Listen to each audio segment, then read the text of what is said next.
Just how many public servants are on suspension or special leave with full pay?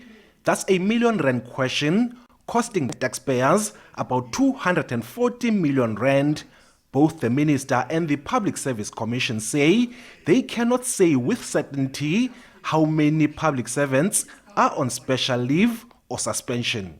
I've spoken already to the DG that I need to be furnished with the states as to how many people are sitting at home while actually securing salary every month. Once I receive that information, then I'll be able to make a determination to say, as a department, we need to have dealt with so many within a specific period of time. The Public Service Commission says any suspension that is beyond 2 months is a violation of the Public Service Administration regulations unless it is extended by the chairperson of that disciplinary hearing, and even with a set deadline, the department is still unable to say how many employees are on suspension.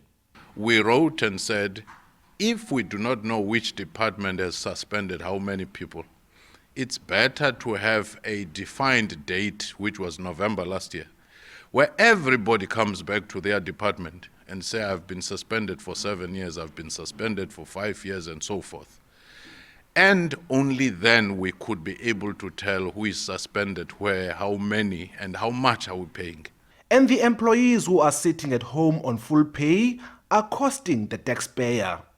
At the last count, they were saying it is above 300, but others were saying it could be more than 1,000. And we were spending to the tune of 240 million. For a country whose debt burden is increasing, we cannot afford to have one single individual sitting at home.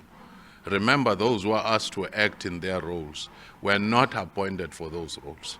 Meanwhile, this meeting of the chairpersons of the Public Service Commissions of the SADC region is expected to elect its first leadership on Wednesday. Buthelezi, Philip, SABC News, Cape Town.